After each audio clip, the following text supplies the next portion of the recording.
سپہر کے 3 بجے ہیں۔ السلام علیکم، یہ ریڈیو پاکستان ہے۔ محمد انیس سے خبریں سنیے۔ پہلے اہم خبروں کا خلاصہ۔ نائب وزیر اعظم اور عراق کے وزیر خارجہ نے ٹیلی فون پر بات چیت کے دوران مشرق وسطیٰ میں کشیدگی پر قابو پانے کے لیے مسلسل کوششوں کی ضرورت پر زور دیا ہے۔ سینٹ میں ایران کے رہبر اعلیٰ آیت اللہ خامنائی کی روح کے ایصال ثواب کے لیے فاتحہ خوانی کی گئی۔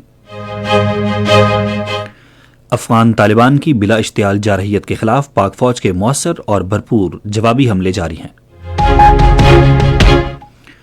عوام نے افغان طالبان کی اشتعال انگیزیوں کے خلاف مسلح افواج کے آپریشن غضب للحق کا خیر مقدم کیا ہے۔ اردو کے معروف شاعر ناصر کاظمی کی 54ویں برسی آج منائی جا رہی ہے۔ اور ICC T20 عالمی کپ کا پہلا سیمی فائنل بدھ کو نیوزی لینڈ اور جنوبی افریقہ کے درمیان کولکتہ میں کھیلا جائے گا۔ اور اب خبریں تفصیل کے ساتھ۔ نائب وزیر اعظم و وزیر خارجہ اسحاق ڈار نے عراق کے اپنے ہم منصب فواد حسین سے ٹیلی فون پر بات چیت کی۔ انہوں نے تیزی سے بدلتی ہوئی علاقائی صورتحال پر تبادلہ خیال کیا اور کشیدگی پر قابو پانے، تناؤ میں کمی اور خطے میں امن و استحکام کو فروغ دینے کے لیے مسلسل کوششوں کی ضرورت پر زور دیا۔ فریقین نے قریبی رابطے میں رہنے پر اتفاق کیا۔ سینٹ کا اجلاس آج پارلیمنٹ ہاؤس اسلام آباد میں چیئرمین یوسف رضا گیلانی کی صدارت میں دوبارہ شروع ہوا۔ اجلاس کے آغاز میں ایران کے رہبر اعلیٰ آیت اللہ خامنائی کے ایصال ثواب کے لیے فاتحہ خوانی کی گئی، جو گزشتہ روز ایران پر حملوں میں شہید ہو گئے تھے۔ ایوان سے خطاب کرتے ہوئے قائد حزب اختلاف راجہ ناصر عباس نے ایران پر حملوں کی مذمت کی اور ایرانی رہبر اعلیٰ آیت اللہ خامنائی کی شہادت پر دکھ کا اظہار کیا۔ انہوں نے کہا کہ ایران کو اپنے دفاع کا حق حاصل ہے۔ ایوان کا اجلاس اب کل دن 11:30 بجے ہوگا۔ افغان طالبان کی بلا اشتعال جارحیت کے خلاف پاک فوج کے مؤثر اور بھرپور جوابی حملے جاری ہیں۔ سیکیورٹی ذرائع کے مطابق پاک فوج نے خوست میں فطرت الخوارج اور افغان طالبان کے گولہ بارود کے ڈیپو کو تباہ کر دیا ہے۔ ذرائع نے مزید بتایا کہ فطرت الخوارج اور افغان طالبان حکومت کو پاک افغان سرحد پر بلا اشتعال جارحیت کے بعد ہر محاذ پر ذلت امیز پسپائی کا سامنا ہے۔ افغان طالبان کی اشتعال انگیزی کے خلاف افواج پاکستان کے آپریشن غضب للحق کا عوام کی طرف سے بھرپور خیر مقدم کیا گیا ہے۔ آزاد کشمیر کے عوام نے کہا ہے کہ پاکستان نے بالکل درست رد عمل دیا اور دہشت گردوں کے مکمل خاتمے تک جوابی کارروائی بند نہیں کرنی چاہیے۔ انہوں نے کہا کہ ہم نے افغانستان کی گزشتہ کئی دہائیوں میں ہر طرح سے مدد کی، لیکن اس نے بھارت اور اسرائیل کا اعلی کار بن کر پاکستان کو نقصان پہنچایا۔ انہوں نے کہا کہ بھارت نے افغانستان کو استعمال کر کے پاکستان میں دہشت گردی کو ہوا دی ہے۔ انہوں نے کہا کہ پاکستانی عوام ہمیشہ کی طرح اپنی مسلح افواج کے شانہ بشانہ کھڑی ہے۔ کراچی میں میٹروپولیٹن کارپوریشن میں موجودہ سیکیورٹی صورتحال کے پیش نظر ایک ایمرجنسی کنٹرول سینٹر قائم کیا گیا ہے۔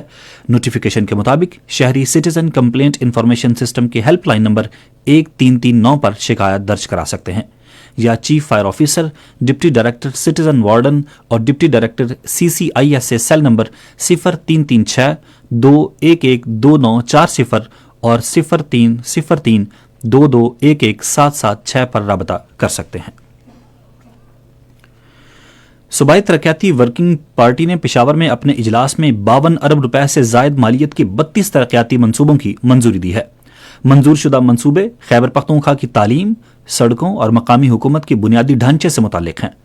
وزیر اعلیٰ خیبر پختونخوا محمد سہیل آفریدی کی خصوصی ہدایت پر PDWP نے سڑکوں کے شعبے کے لیے 17 ارب روپے مالیت کے 18 منصوبوں کی منظوری دی۔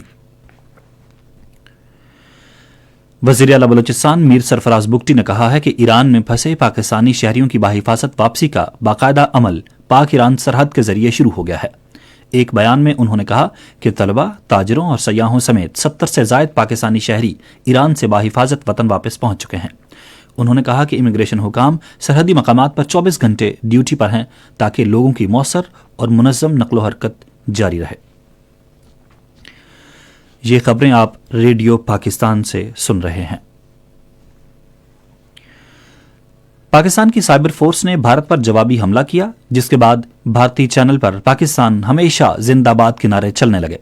تفصیلات کے مطابق پاکستانی سائبر فورس نے کامیابی سے بھارتی چینل ABP نیوز کو ہیک کر لیا۔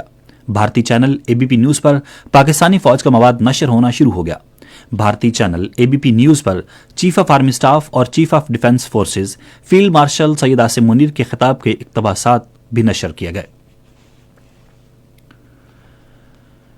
بھارت اور اسرائیل کی دہشت گردانہ اور مکروہ کردار نے خطے کو ایک بار پھر جنگ میں دھکیل دیا ہے۔ اسرائیلی جارحیت کی غیر مشروط تائید نے بھارت کی نام نہاد غیر جانبداری کے جھوٹے دعووں کو بے نقاب کیا ہے۔ بھارت میں اپوزیشن جماعتوں نے وزیراعظم نریندر مودی کے حالیہ دورہ اسرائیل کو سخت تنقید کا نشانہ بنایا ہے۔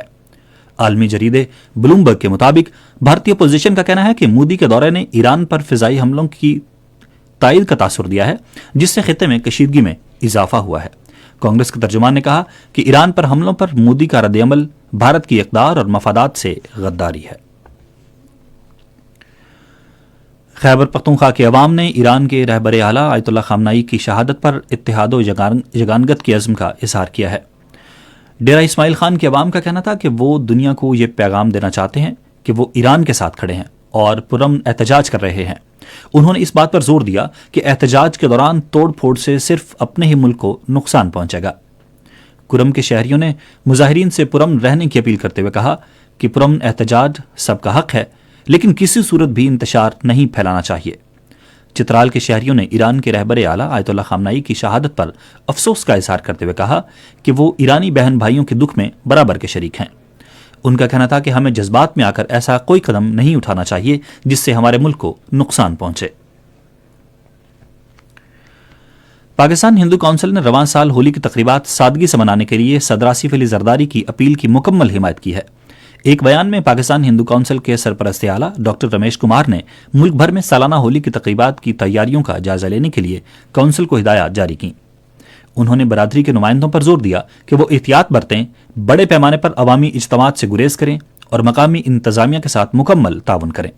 ڈاکٹر رمیش کمار نے کہا کہ موجودہ علاقائی کشیدگی اور سیکیورٹی خدشات کے پیش نظر بڑے عوامی اجتماعات کو محدود رکھنے کی اپیل کی گئی ہے۔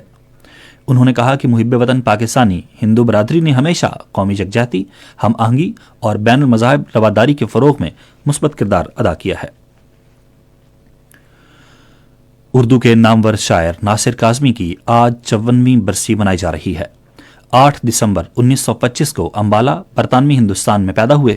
وہ قیام پاکستان کے بعد لاہور میں آباد ہوئے اور مختلف اردو اخبارات کے مدیر کے طور پر خدمات انجام دیں۔ وہ ریڈیو پاکستان اور دیگر ادبی تنظیموں سے بھی وابستہ رہے۔ ناصر کاظمی کا پہلا شعری مجموعہ برگ نے تھا۔ ناصر کاظمی آج کے دن 1972 میں لاہور میں انتقال کر گئے تھے۔ ریڈیو پاکستان سپہر 4:05 پر اپنے قومی نشریاتی رابطے پر شاعر ناصر کاظمی کی برسی کے سلسلے میں خصوصی فیچر پروگرام نشر کرے گا۔ اس کے فوری بعد شاعر شیخ ایاز کے یوم پیدائش کے موقع پر ایک اور فیچر پروگرام بھی نشر کیا جائے گا۔ ICC T20 عالمی کپ کا پہلا سیمی فائنل بدھ کو نیوزی لینڈ اور جنوبی افریقہ کے درمیان کولکتہ میں کھیلا جائے گا۔ میچ شام 6:30 بجے شروع ہوگا۔ محکمہ موسمیات کی پیشگوئی کے مطابق آئندہ 12 گھنٹے کے دوران ملک کے بیشتر حصوں میں موسم خشک رہنے کی توقع ہے، جبکہ پہاڑی علاقوں میں رات کے اوقات میں موسم سرد رہے گا۔ میدانی علاقوں میں دن کے اوقات میں درجہ حرارت معمول سے زیادہ رہنے کا امکان ہے۔ آج ریکارڈ کیا گیا بعض اہم شہروں کا درجہ حرارت: Islamabad 28 degree centigrade, Lahore 29، Karachi 31، Peshawar 27، Quetta 22، Murree 17، Gilgit 20، Muzaffarabad 25، جبکہ سری نگر 20، جموں 28 اور لیہ میں 4 ڈگری سینٹی گریڈ ریکارڈ کیا گیا۔ اور اب آخر میں خاص خبروں کا خلاصہ ایک بار پھر۔ نائب وزیر اعظم اور عراق کے وزیر خارجہ نے ٹیلی فون پر بات چیت کے دوران مشرق وسطیٰ میں کشیدگی پر قابو پانے کے لیے مسلسل کوششوں کی ضرورت پر زور دیا ہے۔ سینٹ میں ایران کے رہبر اعلیٰ آیت اللہ خامنائی کی روح کے ایصال ثواب کے لیے فاتحہ خوانی کی گئی۔ افغان طالبان کی بلا اشتعال جارحیت کے خلاف پاک فوج کے مؤثر اور بھرپور جوابی حملے جاری ہیں۔ عوام نے افغان طالبان کی اشتعال انگیزیوں کے خلاف مسلح افواج کے آپریشن غضب للحق کا خیر مقدم کیا ہے۔ اردو کے معروف شاعر ناصر کاظمی کی 54ویں برسی آج منائی جا رہی ہے۔ اور ICC T20 عالمی کپ کا پہلا سیمی فائنل بدھ کو نیوزی لینڈ اور جنوبی افریقہ کے درمیان کولکتہ میں کھیلا جائے گا۔ اسی کے ساتھ ہی خبریں ختم ہوئیں۔ مزید خبروں اور تجزیوں کے لیے آئیے ہماری ویب سائٹ پر، پتہ ہے radio.gov.pk، اور فیس بک کے link radio Pakistan news official پر آپ براہ راست ویڈیو سٹریمنگ بھی ملاحظہ کر سکتے ہیں۔